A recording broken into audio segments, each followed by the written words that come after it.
ये part 2 discussion है about section 12(2) of CPC. इसमें हम ये डिस्कस करेंगे कि सेक्शन 12(2) के तहत जो दरख्वास्त दायर की जाती है वो दरख्वास्त कौन दायर कर सकता है, यानी who can file application under section 12(2) of CPC.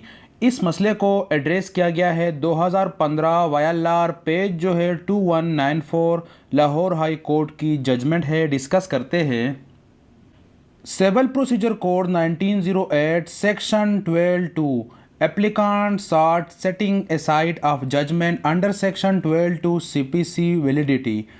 Party filing application under section 12(2) CPC was to be aggrieved of order which had been passed on the basis of fraud, misrepresentation, or want of jurisdiction. No such element exists nor could be established by applicant. Therefore, provision of section 12(2) CPC was not attracted. Application was dismissed in circumstances. Categorically यहाँ पर explain किया गया कि जो party है जिसने application file किया है वो कौन है, एग्रीव्ड है, यानी एग्रीव्ड पार्टी है या एग्रीव्ड पर्सन है, और किसके खिलाफ दायर किया गया है, आर्डर के खिलाफ दायर किया गया है। और सेक्शन 12(2) का एप्लीकेशन किन ग्राउंड के बुनियाद पर दायर किया जाता है, फ्रॉड, मिसरिप्रेजेंटेशन और वांट ऑफ जुरिस्डिक्शन। लेकिन यहाँ पर ये एलिमेंट मौजूद नहीं है, इसलिए एप्लीकेशन को डिसमिस किया जाता है। हमारा जो इशू है या जो क्वेश्चन है वो ये है कि एप्लीकेशन कौन फाइल कर सकता है। तो जो एग्रीव्ड पर्सन होता है या पार्टी होती है वो सेक्शन 12(2) के तहत एप्लीकेशन दायर कर सकता है।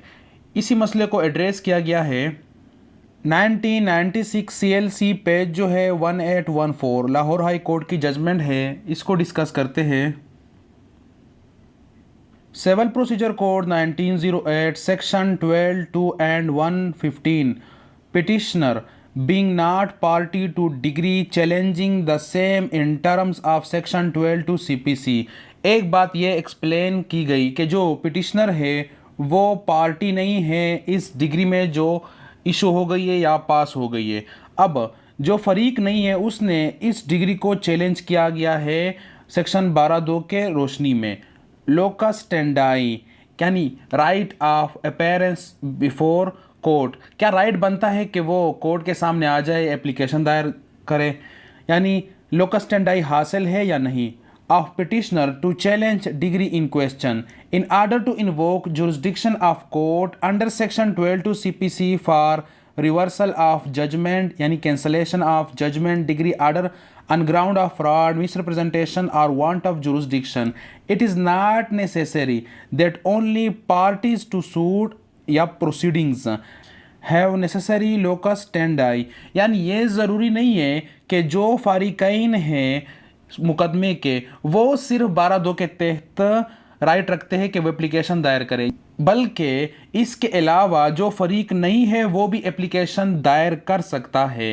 Any person whose rights and interests have been adversely affected by passing of degree obtained by fraud or misrepresentation or want of jurisdiction can come to court। Categorically explain किया गया कि by passing degree या obtain जो degree पास हो गई है और हासिल की गई है फ्रॉड, मिसरिप्रेजेंटेशन और वांट ऑफ जुरिस्डिक्शन के बुनियाद पे, उससे कोई भी पर्सन हो, कोई भी शख्स हो, फरीक ज़रूरी नहीं है मुकदमे का, कोई भी शख्स हो जिसका राइट मुतासर हो चुका है, इन्फ्रेंच हो चुका है उस डिग्री के ख़िलाफ़, वो फरीक कोर्ट में आ सकता है और 12(2) के तहत उसको चैलेंज कर सकता है।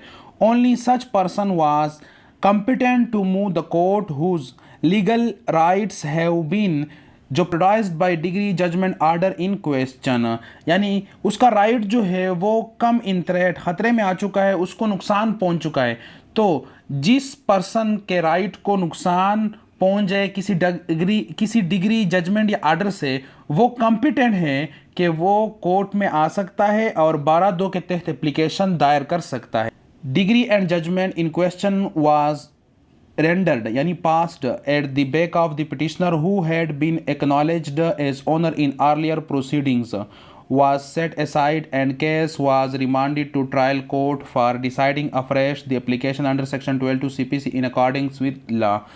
और एप्लीकेशन को एक्सेप्ट कर दिया और फिर क्या कर दिया, जो आर्डर पास कर दिया था उसको सेटिसाइड कर दिया और रिमांड कर दिया ट्रायल कोर्ट को कि वो दोबारा फ्रेश मतलब इस एप्लीकेशन को डिसाइड करे।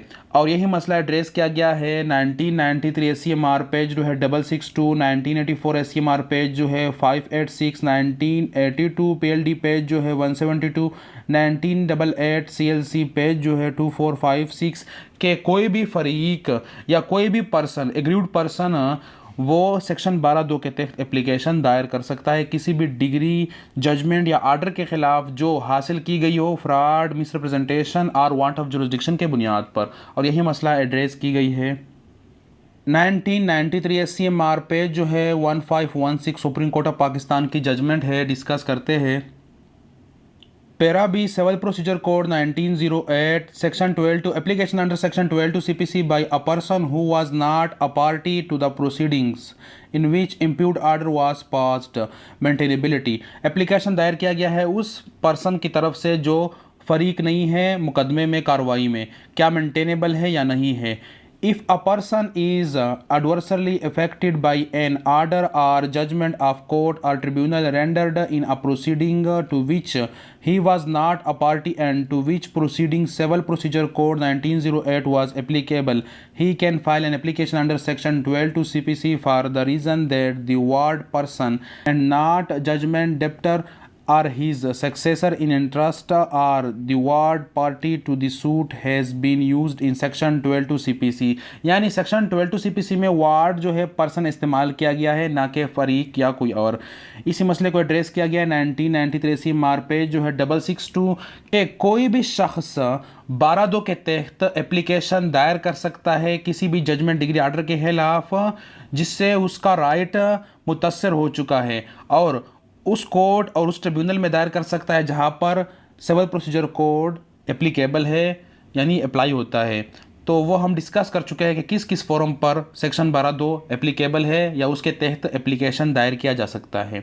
इसी के सिलसिले में एक दूसरी इम्पॉर्टेंट इशू एड्रेस की गई है, डिस्कस करते हैं civil procedure code 1908 para A है इस के सिलसिले का section 12 two final judgment. Final judgment order लफ्ज़ इस्तेमाल हुआ है इस प्रोविज़न में। अब इससे क्या मुराद है? If supreme court merely रीअफर्म्स a judgment or order of a high court by refusing leave, the final judgment in terms of section 12 to CPC will be of the high court and not of supreme court। यानी आपने leave to petition दायर कर दिया supreme court में high court के judgement के खिलाफ, लेकिन वो पिटीशन रिफ्यूज़ कर दिया गया। अब कहाँ पे 12(2) का एप्लीकेशन दायर करना होगा? तो आपने हाई कोर्ट में दायर करना होगा, क्योंकि वहाँ पर कोई प्रोसीडिंग नहीं हुई, सिर्फ हाई कोर्ट के जजमेंट की तस्दीक हुई, लेकिन फाइनल जजमेंट जो पास की है वो तो हाई कोर्ट ने पास की है। If however supreme court reverse a judgment of high court and records a finding on question of fact और law contrary to what was held by the High Court, in that event the final judgment or order would be of the Supreme Court for the purposes of Section 12 to CPC। Section 12 to CPC के तहत अब अगर supreme court ये करे कि उस judgement को reverse करे, उसमें चेंजिंग मोडिफिकेशन लाए या उसको सेटिसाइड करे, तो फाइनलिटी हासिल हो जाएगी सुप्रीम कोर्ट के जजमेंट या आर्डर को। फिर सेक्शन 12(2) के तहत एप्लीकेशन सुप्रीम कोर्ट में दायर करना होगा, यानी जिसने आखिरी जजमेंट आर्डर पास किया है उसमें 12(2) के तहत एप्लीकेशन दायर किया जाएगा। और इसी मसले को एड्रेस किया गया है 1993 ACMR पे जो है 1171 और इन BCU के सिलसिले में डिस्कस किया गया 1973 ACMR 112 वगैरह वगैरह। और हमारे सामने एक दूसरी केस ला है 2004 ACMR पेज जो है 740। इसमें भी ये इशू एड्रेस की गई है कि एग्रीड पर्सन 12(2) के तहत एप्लीकेशन दायर कर सकता है, यानी कोई भी फरीक हो जिसका राइट इन्फ्रेंच हुआ हो। डिस्कस करते हैं specific relief act 1877 section 39, 42 and 54, civil procedure code 1908 section 12 two constitution of Pakistan 1973 article 185 clause 3 suit for declaration cancellation of sale deed and injunction. Cancellation के लिए जो है वो सेक्शन 39 है, डिक्लेरेशन के लिए 42 है, इंजंक्शन के लिए 54 है। Expert degree obtained by plaintiff against original owner of suit land, applicant applicant कौन, मतलब सेक्शन 12(2) के तहत जो एप्लीकेशन दायर किया है वो non party to suit made application under section 12(2) CPC for setting aside of decree claiming to be owner of suit land on the basis of registered sale deed executed in his favour by original owner long before institution of suit and alleged deliberate suppression of such fact by plaintiff, यानी plaintiff ने ये fact छुपाया है तो वह यहाँ पर misrepresentation हुआ है या फ्रॉड हुआ है, लिहाजा 12(2) के तहत मैंने एप्लीकेशन दायर किया है कि मैं हकीकी ओनर हूँ। लेकिन हमारा इशू ये है कि जो एप्लीकांट है वो नॉन पार्टी है, यानी पर्सन है, इस मुकदमे में फ़रीक नहीं है। तो एप्लीकेशन जो दायर किया है वो वैलिड है, मेंटेनेबल है या नहीं है। तो यहाँ पर जो है वो plaintiff would have adequate opportunity to establish her case at trial of suit which would be decided on its own merits. Imputed judgment did not suffer from illegality or material irregularity warranting interference. No question of law of public importance had been raised. Supreme Court dismissed petition and refused leave to appeal.